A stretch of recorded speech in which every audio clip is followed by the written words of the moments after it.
ओम शांति। सृष्टि रचयिता ज्ञानर सागर परमात्मा पितांकर ज्ञानी आत्मिक संतान मानंकु संगम जुगी शुभ सकाळर शुभ अभिनंदन शुभेच्छा सुस्वागतम सुप्रभात। गीतारे कहा जाइछि जहा बीतीगला भल जहा हेउछि भल आगकू जहा हेबो ताहा मध्य भल। यह वास्तव रे हृदयंगम करवा आवश्यक। केवल पढ़ीदेले बा शुणीदेले जे भल हो जीवो ताहा नुहे। यह केउ उद्देश्य रे कहा जाइछि काहीकि कहा जाइछि ताहा बुझिबा नितांत आवश्यक। ईश्वरंकर एई रचनार सृष्टि एक रंगमंच। एठारे प्रत्येक आत्मा जणे जणे अभिनेता ए शरीर रूपक पोशाक पिंधि अभिनय करुछंती। सृष्टि नाटकर चक्र घूरी चलीछि अविराम गतिरे। सत्य त्रेतया द्वापर कली पुनः पुनः पुनरावृत्ति हो चलीछि निर्भूल भावरे जेपरी टेप रेकर्डर टेप चली थाए। जेउ समय रे जहा घटी थिला ताहा ही पुनरावृत्ति ही चलीछि।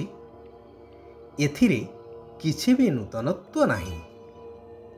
जेपरी नाटकरे अभिनेता मानंकर अभिनय को देखि समस्ते मनोरंजन करिथांती सही परी एही सृष्टि नाटकरे प्रत्येक अभिनेता निज निजर अभिनय करुछंती। यह अभिनाशी सृष्टि नाटक सबु हेउछि पूर्व प्रस्तुत। एथिरे आश्चर्य हेबार नाही, दुख करिवार नाही कि काहारी को दोषारोप करिवा मध्य उचित नुहे। कारण एथिरे एक गूढ़ रहस्य लुचि रहुछि।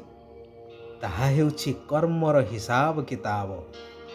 समस्ते समस्तंकर पूर्व जन्मर ऋण सुझिबारे वर्तमान लागिछंती। एहा उपरे शास्त्र रे अनेक कहानी मान अछि। जेपरि रामायण रे कबंध राक्षसर कथा रहिछि। किपरि से गंधर्वरु राक्षस हेले जहार गोटिए आखि अंटा ठारू पाद पर्यंत नाही, निश्चल ही गोटिए जगार पड़ी रही थिबो। केवल दुई हाथ को इच्छा मुताबक प्रसारित करी शिकार करी भक्षण करुथाए। राम लक्ष्मण सीतांकु बनरे खोजुथिबा समय रे तांको द्वारा श्राप मुक्त हेइथिले एई गंधर्व रूपी कबंध राक्षस। एवं किपरि से राक्षस हेइथिले रामंको आगरे से बखाणी थिले कि कौतूहलवशत भयंकर रूप धारण करी ऋषि मुनि को भयभीत करैबार चेष्टा करुथिले। ऋषि तांको दिव्य दृष्टि बलरे जानि पारिले एवं अभिशाप देले जे तुमे सदा काल पाई एही भली रूप नहीं जाओ। तेबे कहिबार उद्देश्य हेउछि जिए जेपरी कर्म करिथांती तार हिसाब किताब चुक्त करिबाकु ही पड़िबो ना। वर्तमान समाज रे देखा जाए परिवार मध्य जणे जदि भल कर्म करि थाए भल कहि थाए ताकू अनेक कष्ट भोगिबाकू पड़ुछि, अपमान मध्य सह्य करिबाकू पड़ुछि। एहा ही हेउछि कर्मर हिसाब किताब। जे एई सृष्टि नाटकर अटल नियम विषय रे अवगत सेमाने एथिरे विचलित होइबा परिवर्ते खुशी अनुभव करिथांती।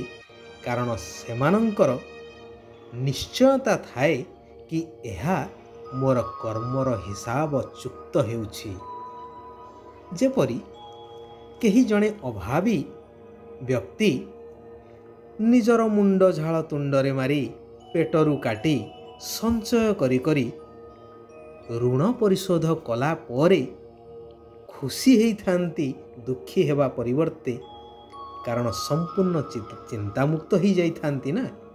ଠିକ୍ ସେହିପରି ସେଥିପାଇଁ ଗୀତାର ସେହି ମହାନ ଉକ୍ତିର ଭାବକୁ ବାସ୍ତବରେ ବୁଝିବା ଦରକାର କି ଯାହା ବିତିଗଲା ତାହା ଭଲ, ଯାହା ଘଟୁଛି ତାହା ମଧ୍ୟ ଭଲ, ଆଉ ଆଗକୁ ଯାହା ଘଟିବ ତାହା ଆହୁରି ଭଲ। ଏଥିରେ ସମସ୍ତଙ୍କର କଲ୍ୟାଣ ହିଁ କଲ୍ୟାଣ ଅନ୍ତର୍ନିହିତ ହୋଇ ରହିଛି। ନିରାକାର ଶିବ ଭଗବାନ କଳିଯୁଗର ଅନ୍ତ ଏବଂ ସତ୍ୟଯୁଗର ଆରମ୍ଭ ଏହି କଲ୍ୟାଣକାରୀ ପୁରୁଷୋତ୍ତମ ସଙ୍ଗମ ଯୁଗରେ ଆସି ସ୍ମୃତି ଦେଉଛନ୍ତି କି ତୁମେମାନେ ମୋର ଆଦି ସନ୍ତାନ ହିରୋ ପାର୍ଟଧାରୀ, ଅର୍ଥାତ୍ ସତ୍ୟ ଯୁଗରେ ଦେବୀ ଦେବତା ପଦଠାରୁ ଆରମ୍ଭ କରି 4 ଯୁଗ ଅତିକ୍ରମ କରି ଏହି ସଙ୍ଗମ ଯୁଗରେ ବ୍ରହ୍ମା ମୁଖବଂଶାବଳୀ ଶ୍ରେଷ୍ଠ ବ୍ରାହ୍ମଣର ପାଟ ବଜେଇଲା ବାଲା। ତେଣୁ ଏବେ ମୋର ନିର୍ଦ୍ଦେଶ ମାନ, ତେବେ ବିକାରର ଯନ୍ତ୍ରଣାରୁ ମୁକ୍ତ ହେଇପାରିବ। ପ୍ରଥମ କଥା ହେଉଛି, ମୁଁ ଯେଉଁ ଜ୍ଞାନ ତୁମମାନଙ୍କୁ ପ୍ରଦାନ କରିବା ପାଇଁ ଆସିଛି, ତୁମକୁ ଏହି ଅନୁଷ୍ଠାନ ଅର୍ଥାତ୍ ପ୍ରଜାପିତା ବ୍ରହ୍ମାକୁମାରୀ ଈଶ୍ୱରୀୟ ବିଶ୍ୱବିଦ୍ୟାଳୟର 7 ଦିନର ପାଠ୍ୟକ୍ରମକୁ ଭଲ ଭାବରେ ବୁଝି ସେହି ଅନୁସାରେ ଚାଲ, ଯଦ୍ୱାରା ତୁମେ ନିଜକୁ, ନିଜର ପ୍ରକୃତ ପିତାଙ୍କୁ ଏବଂ ଏହି ଅବିନାଶୀ ସୃଷ୍ଟି ନାଟକର ରହସ୍ୟକୁ ସହଜରେ ଜାଣିପାରିବ ଏବଂ ନିଜର ଆଦି ସ୍ୱରୂପର ସ୍ମୃତି ଦ୍ୱାରା 5 ବିକାରର ରୋଗ ସମ୍ପୂର୍ଣ୍ଣ ତୁମଠାରୁ ଦୂରୀଭୂତ ହୋଇଯିବ।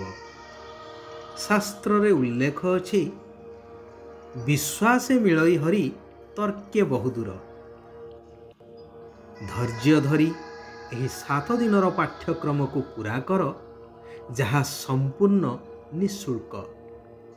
ଧୀରେ ଧୀରେ ମନର ସମସ୍ତ ପ୍ରଶ୍ନର ଉତ୍ତର ଏହି 7 ଦିନ ମଧ୍ୟରେ ସମାପ୍ତ ହୋଇଯିବ, ଅର୍ଥାତ୍ ସବୁର ଉତ୍ତର ମିଳିଯିବ।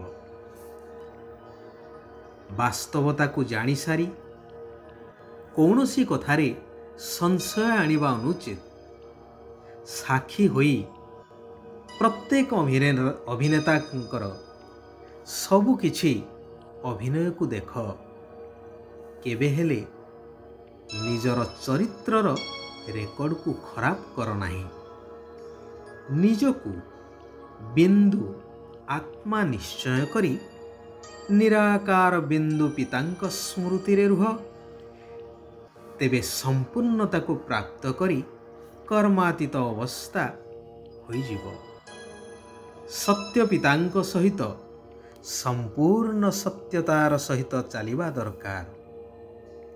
ଶିବ ବାବା କହୁଛନ୍ତି, ସନ୍ତୁଷ୍ଟତା ରୂପୀ ସମ୍ପତ୍ତି ଦ୍ୱାରା ବିନାଶୀ ଇଚ୍ଛା ଗୁଡ଼ିକୁ ସମାପ୍ତ କରୁଥିବା ସଦା ସନ୍ତୁଷ୍ଟମଣି ହୁଅ। କୁହାଯାଏ, ଯିଏ ସଦା ସନ୍ତୁଷ୍ଟ ତା ପାଖରେ ସବୁ କିଛି ପ୍ରାପ୍ତ ହୋଇଥାଏ। ଅସନ୍ତୁଷ୍ଟ ଆତ୍ମାର ଇଚ୍ଛା କେବେ ହେଲେ ପୂରଣ ହୋଇନଥାଏ, କାରଣ ଗୋଟିଏ ଇଚ୍ଛା ପୂରଣ ହେଲେ ଆଉ 10ଟି ଇଚ୍ଛା ଉତ୍ପନ୍ନ ହୋଇଥାଏ। ସେଥିପାଇଁ ବିନାଶୀ ଇଚ୍ଛା ଗୁଡ଼ିକୁ ଭୁଲିଯାଅ, ତେବେ ଅବିନାଶୀ ପ୍ରାପ୍ତିର ଅଧିକାର ପ୍ରାପ୍ତ ହୋଇଯିବ। ଯଦି ସ୍ମୃତିର ସୁଇଚ୍ ସଦା ଅନ୍ ରହିବ, ତେବେ କେବେ ବି ମୁଡ୍ ଅଫ୍ ହେଇପାରିବ ନାହିଁ। ଆଚ୍ଛା, ଆଜି ପାଇଁ ଏଇଠାରେ ଆମେମାନେ ବିରାମ ନେବା। ଆସନ୍ତାକାଲି ପୁନଃ ଆମେମାନେ ସେହି କଲ୍ୟାଣକାରୀ ପରମାତ୍ମାଙ୍କର ଆଉ କିଛି କଲ୍ୟାଣକାରୀ ମହାବାକ୍ୟକୁ ଆଲୋଚନା ମାଧ୍ୟମରେ धारणा करिबा निज जीवन को श्रेष्ठ करने सहित सारा विश्वर आत्मा मानकर कल्याण करि चलिबा। ओम शांति, ओम शांति, ओम शांति।